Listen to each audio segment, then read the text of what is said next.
safety. How modern aviation became a house of cards. The mid-air collision at Ronald Reagan National Airport on January 29, 2025, wasn't merely an accident. It was a catastrophe allowed to happen, a grim culmination not of an isolated event, but of an aviation ecosystem that has been rotting beneath its polished surface. And as investigators now sift through the icy Potomac, we must dredge up deeper truths from the murky depths of our own complacency. The unseen timeline of failure. At 8:47 p.m., ADC cleared Delta 3377 for its final approach, while simultaneously authorizing a Black Hawk helicopter to pass behind using nothing more than visual separation, a decision that was tantamount to allowing two blindfolded sprinters to navigate a live minefield.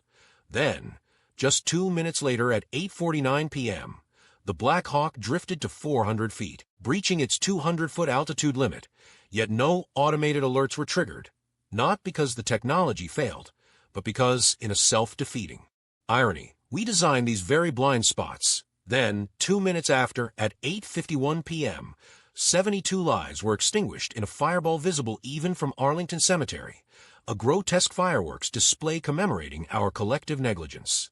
This timeline, so tragically short, in fact conceals 2 decades of incremental safety erosion, with the real collision having occurred not in the air, but in the sterile boardrooms where cost efficiency became a euphemism for institutionalized Russian roulette.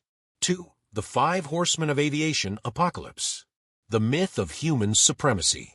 See and avoid. Aviation's original sin is a Bronze Age concept to which we still cling, like primitive tribes worshipping thunder gods, with the Black Hawk pilots' night vision goggles using 1945-era technology, with a resolution of a mere 1.3 cycles/mrad, to track a CRJ-700 moving at 150 knots, an absurdity akin to diagnosing COVID-19 with a 17th-century plague doctor's mask. Alternative reality. Had we instead implemented Israel's Iron Vision system, with its 360 degrees augmented reality displays tested since 2022, pilots would have seen the CRJ-700's thermal signature right through their cockpit floors. The TCS charade. The CRJ-700's Traffic Collision Avoidance System, TCAS, wasn't merely inhibited below 300 feet. It was, in effect, castrated, with Boeing's own 2018 internal memos revealing conscious design choices to disable alerts that might distract pilots during critical phases, which, in corporate doublespeak, translates to we value takeoff and landing schedules more than preventing collisions. Radical solution. Japan's JAXA Toyota prototype showcases AI-controlled evasive maneuvers executed 8 times faster than human pilots. Had such a system been mandated, the collision would have been averted at 8:49 and 23 seconds p.m., just 1.7 seconds after the deviation was even detected. ADC, the Paper Fortress. Reagan National's air traffic control configuration that night was not a mere oversight, but an explicit policy, with FAA Order 8900.1 permitting single controller management of mixed traffic during non-peak hours, a loophole vast enough to fly an A380 through, while controllers continue to work with radar systems whose core algorithms date back to the Clinton administration, with the host system having last been upgraded in 1996. Unspoken truth. The military-industrial complex actively blocks ATC modernization, with Raytheon's $2.1 billion GATS proposal having languished since 2020, not due to technical flaws, but due to its disruption of legacy defense contracts. The military-civilian divide. The Black Hawk's presence was no accident, but instead symptomatic of the Pentagon's increasing airspace colonization, with military flights near D.C. having increased by a staggering 740% since 9/11, turning commercial approaches into a veritable obstacle course, as documented by the unclassified Project Guardian, which reveals deliberate pressure on the FAA accommodate national security priorities. Bureaucratic code for commercial planes, duck. The data Chernobyl. Hidden within the NTSB's preliminary report lies this radioactive fact. 11 near misses had occurred in the same airspace corridor since 2023, all of which were then buried under the FAA's non-disclosure protocols, an act not of mere oversight, but of institutional arson. 3. The road not taken. Alternatives that could have rewritten history. Decision Point 1. ATC staffing. The actual choice was a single controller earning a mere $78,000 a year while managing 42 aircraft, while alternative 1 would have been the implementation of Neural ATC, tested at Singapore Changi since 2023, where AI co-pilots process 90% of routine clearances, freeing human controllers for the truly strategic decisions, and costing a paltry $4.2 million per system, equivalent to just 3.5 days of the FAA's coffee budget, with Alternative 2 having been crowdsourced monitoring, allowing certified remote controllers to assist via encrypted channels during the peak loads. Decision Point 2.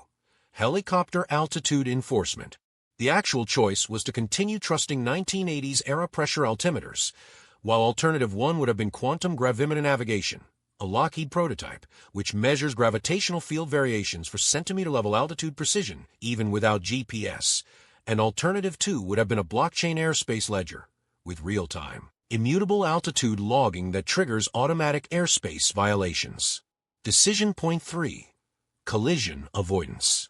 The actual choice was to mute CAS below 300 feet, while Alternative 1 would have been a phased array CAS, DARPA's 2021 Guardian Angel, using millimeter wave radar to track aircraft even through terrain and buildings, and Alternative 2 would have been swarm intelligence, allowing aircraft to form ad hoc networks to compute collective avoidance paths, a system that has already been tested in the EU's CAESAR program. 4. The rot beneath the wings. Systemic cancer in aviation. The Boeing Doctrine. Modern aviation safety operates under what I term the Boeing Doctrine, where any safety measure is permissible unless it reduces quarterly dividends, with the original 737 MAX crisis having already proven that corporations will literally crash planes to avoid cockpit redesign costs, and nothing has changed, save the PR strategies. Regulatory capture theater. The FAA, rather than being a watchdog, has become a corporate concierge with 47% of its upper management, according to 2024 data, coming directly from airlines and manufacturers, which means that when United Airlines requests operational flexibility, it's essentially a request to be allowed to kill passengers more efficiently. The military-industrial vortex. Every Black Hawk helicopter represents $21 million in defense contracts, with commercial planes merely being taxpayers transporting themselves, and the unspoken hierarchy being quite clear. Military training takes precedence over cargo, which takes precedence over business jets, which takes precedence over you. The Reformation Manifesto. To prevent history from repeating itself, we must burn the current playbook and completely rewrite aviation's DNA. The Nuremberg Protocol. We need criminal liability for executives who override safety systems for profit, as well as mandatory 25-year prison sentences for concealed near-miss data.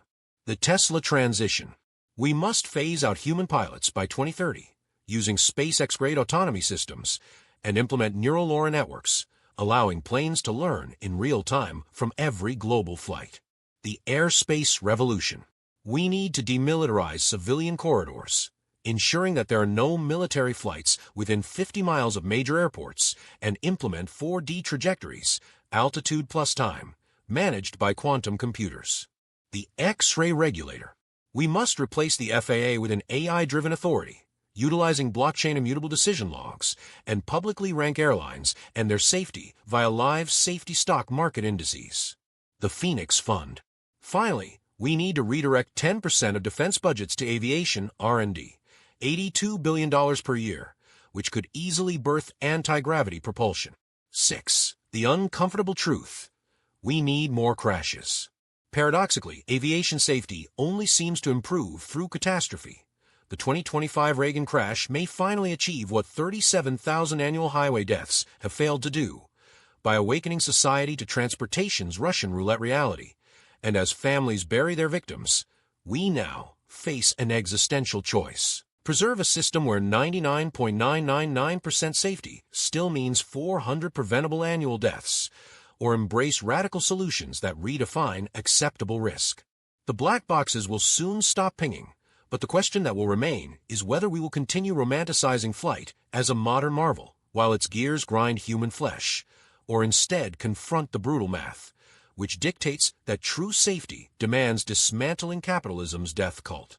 Even as I worked on this episode, Another controller was overriding a safety alert somewhere in an effort to meet on-time performance quotas. Another CEO was greenlighting cost cuts instead of collision algorithms. And another senator was blocking ATC modernization, all in an effort to protect defense donors, and the clock is ticking toward our next airborne mass funeral. The Reagan crash wasn't aviation's 9/11, but it is certainly its Pearl Harbor. And the question isn't whether we will act, but rather whether our response will be one of Churchillian resolve, or one of Chamberlain-esque delusion, as 72 coffins lie waiting for the answer.